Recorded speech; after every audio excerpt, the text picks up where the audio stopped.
welcome to this home edition of Politics Today.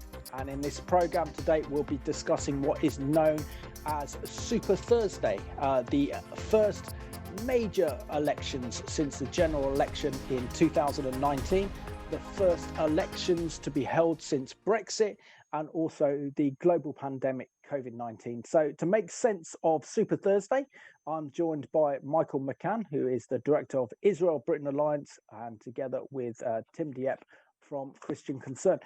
Firstly, Michael, I'll ask you as a former Labour MP, what is your take on the results that occurred on Super Thursday? Because some of the results were quite extraordinary.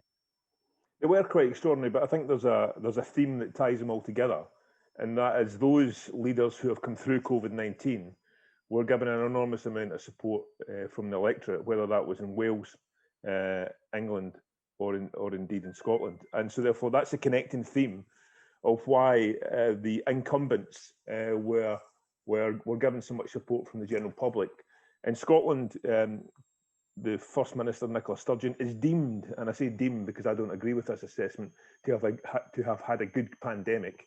Boris is getting the bounce from the vaccine, which he does truly deserve because he took a massive leap in the dark to get the vaccine moving. And in Wales, Mark Drakeford is seen again having a good pandemic.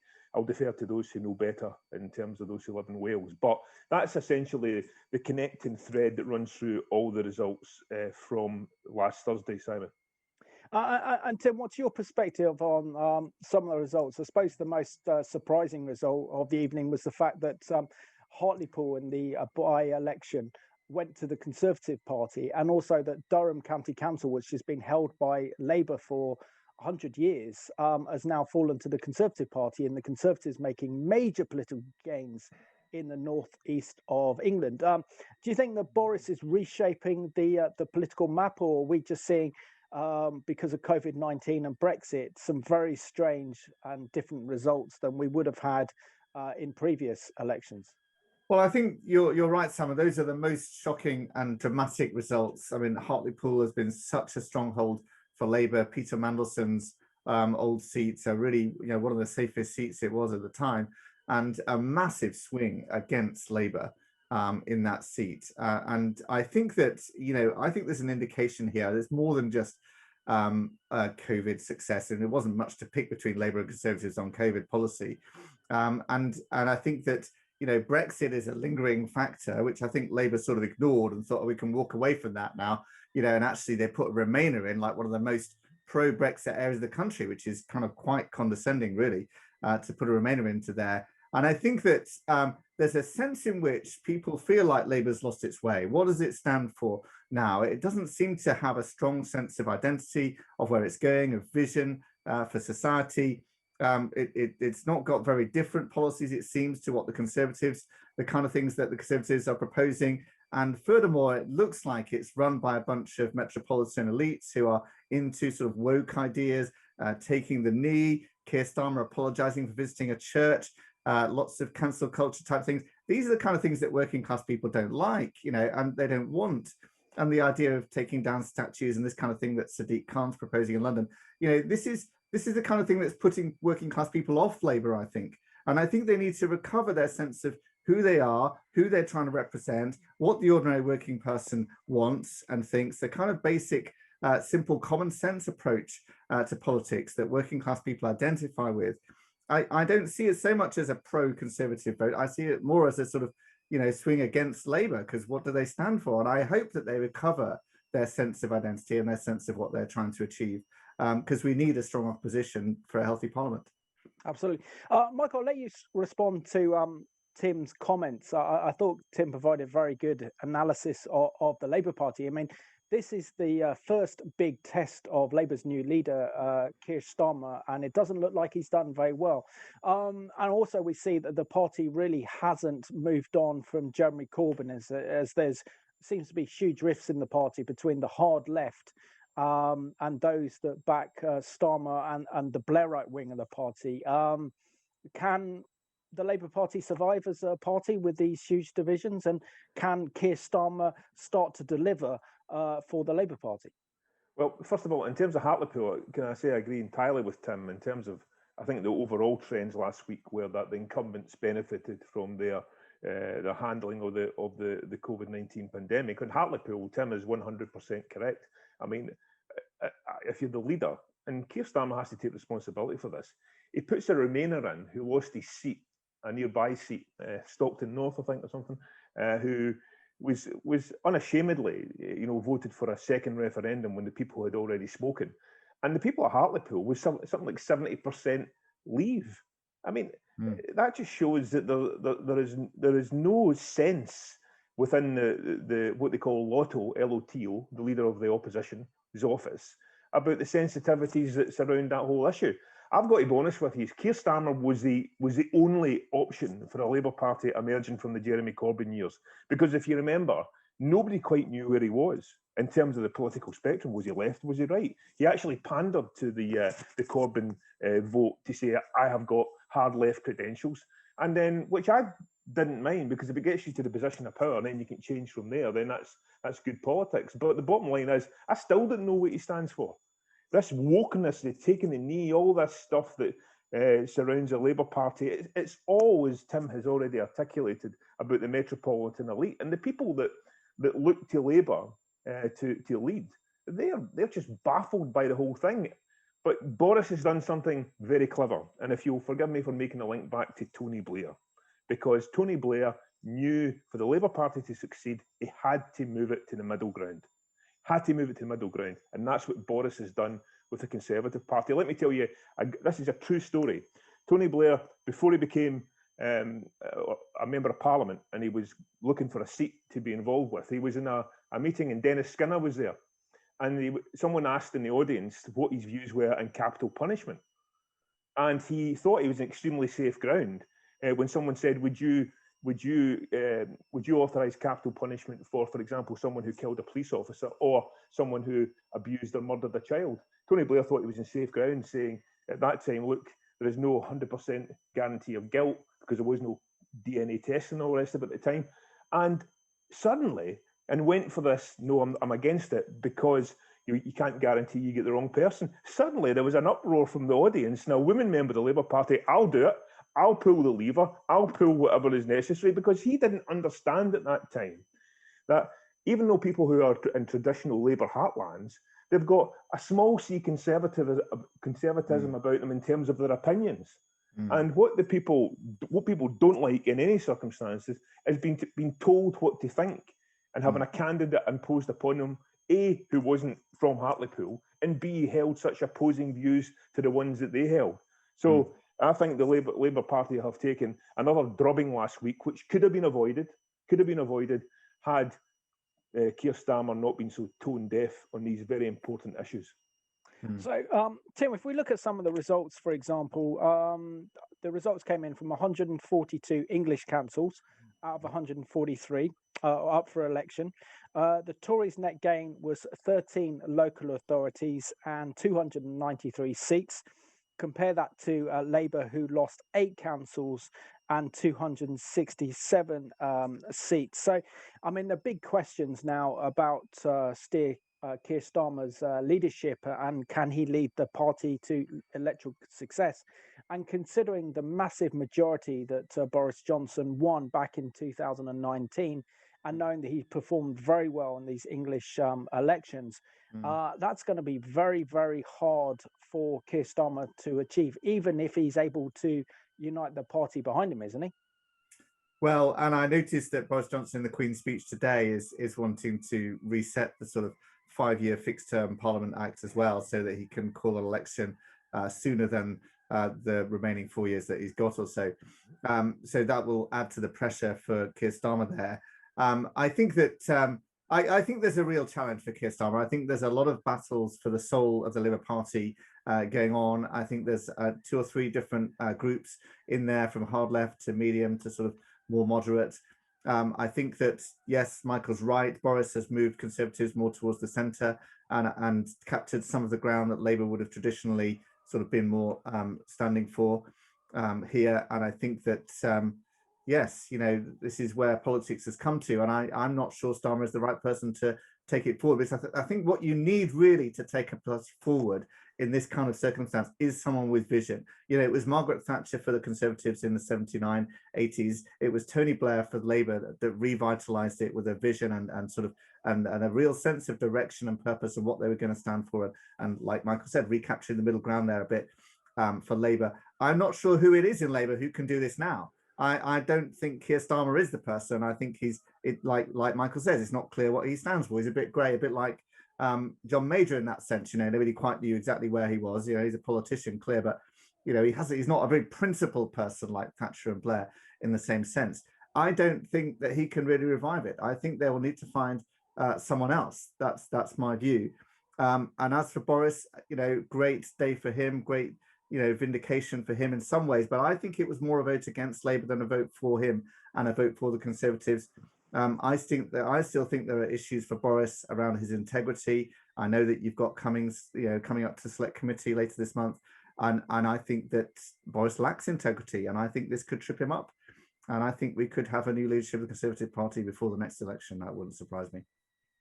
Interesting thoughts, Tim. And Michael, finally on Keir Starmer and the Labour Party in particular. I mean, the hard left are saying that if we'd gone with Jeremy Corbyn's hard left popular policies, then Keir Starmer would have done a much better job. And so essentially we're seeing a battle, aren't we, for the heart and the soul of the Labour Party. And, you know, the whole Keir Starmer reshuffle seems to completely fudged it with a lot of criticism. So if you were in the party advising the leader, what would you advise Keir Starmer to do right now? Well, first of all, the hard left are two stops past barking in terms of their analysis. They've just lost the general election in 2019, the worst general election result since 1935, largely down to the crazy policies. Remember, free broadband for everyone. It was free everything for everyone. There was no responsibility within it whatsoever. And what they are doing is they're taking the 2017 result, where if you remember, Jeremy Corbyn was a fairly new leader of the Labour Party. And, you know, people really didn't understand how dangerous he was. And there was an anti-conservative feeling around at that same time, which meant that all the votes in that general election, although the two parties got some of the best votes they've had in general elections for some time, it was because people voted either Labour or Conservative, and lots of the other parties lost out as a result. So that was the reason they got bounced in 2017. The reality of Jeremy Corbyn became apparent between 2017 and 2019, and exactly what he stood for in terms of how crazy and off the map or off the reservation that his policies were. And that resulted in the defeat. The idea you can go back to the hard left's idea has been tried and tested and failed comprehensively. In terms of Keir Starmer, in terms of advice I would give him, he's got a very shallow pool to pick from. I mean, look at we've got rid of he's got rid of his shadow chancellor. I don't know the lady Annalise Dodds, but I do know the replacement, and the replacement is equally as bland in terms of Rachel Reeves. I knew her and worked with her at close quarters when she was the Shadow Secretary for the Department of Work and Pensions. But I do not envy Keir Starmer's position, because he has got an extremely shallow pool to pick from. He's picking people who have been there, not done it in the past, not delivered, and he's picking some new people. And you just have to hope that there maybe is someone there in the background, lurking in the background, who can pick up the torch, because as Tim rightly points out, you have to have a strong opposition. One final word, Andy Burnham, crazily, is now seen as some sort of white knight and someone who could come through. Bear in mind that, first of all, he's not an MP, and he would have to be a member of Parliament before he could get the opportunity to become the leader of the Labour Party, unless, you know, history was turned on its head. But, you know, Andy Burnham lost against Jeremy Corbyn, and he was one of the bland candidates we were left with when Ed Miliband immediately resigned after the 2015 general election. So, you know, you can't write parties off, because remember, the Tories were written off in 1997 when Tony Blair won his massive landslide, and things can change rapidly depending on circumstances. But my problem is, and I'm detached from it to a certain degree, because I'm not a member of the Labour Party and I don't know all the personnel involved anymore, but they'll have to hope there's someone working in the background, because I think that Keir Starmer is going to go down to be the George Lansbury, who was a short-time Labour leader in the 1930s, the George Lansbury of the 2000s. So very difficult situation they're in. And Tim, we've also seen in the elections for the Welsh Assembly and the Scottish Parliament that for example, Mark Drakeford continues to be First Minister, and that Labour had a good showing in that election. And the same with Nicola Sturgeon with the SNP, with the Scottish Nationalist Party, winning a large number of seats in the Scottish Parliament. So when we look regionally at what's happening probably in Wales and in Scotland in particular, there was no real challenges, was there, really, to actually challenge the status quo? And considering that Mark Drakeford, for example, is as probably Michael would say, kind of bland, kind of grey. He's not very charismatic. He comes across as being very dull, but surely must have had an advantage of almost doing daily press conferences and briefings on COVID-19 that helped him win the trust of the people in Wales. What are your thoughts? Yeah, well, I think you're right. The incumbents do have a big advantage, and I think that all of the incumbents have really milked that over this last period. You know, with COVID press conferences basically being part of political broadcast in some senses for the various leaders of England, Wales, and Scotland, and that's left them all three in place in that sense in one way, because they've all been able to see that and been seen as national leaders in that way and got the profile there. And whereas the leaders of the other parties in those areas have much less media attention, have had much less media attention, and therefore much less profile for the voters to identify with them and with what they're saying. And again, the big thing that's obviously dominated politics in the last year is COVID, and there hasn't actually been much differentiation between the parties in what they would say or do about that. Nobody has really opposed lockdown or opposed the kind of policies that Sturgeon and Boris have been and others have been proclaiming. So then why vote for someone else, in that case, and these parties are going to now start to bring us out of lockdown and are viewed as having done well. So, in that sense, I agree with Michael. That's sort of what's brought them through, these parties. But I think in Scotland, obviously, the debate about independence is going to continue. Sturgeon fell one short of getting a majority in the Scottish Parliament. So I think, she was hoping for a majority there, didn't really get it. So you're left with a bit of sort of somewhat status quo there, really, but they're clearly wanting to pressure for a referendum. Whether they get one or whether they do a sort of pretend one or a unauthorized one, I don't know. We'll see. But that's going to dominate the political scene in Scotland, continuing, I think, for the next few years, and going to be hard for the British government, the London Parliament, to resist. Michael, being up in Glasgow, what are your thoughts on the Scottish parliamentary elections and this argument being put forward by the Scottish nationalists that because they won such an overwhelming number of seats and votes in Scotland, that the number one agenda for the Scottish people now is independence, and that Scotland should have a referendum again, the last one being in 2014. And if they don't, then this shows that the UK government in London is not being democratic and not listening to the people up in Scotland. Is that the right analysis, would you say?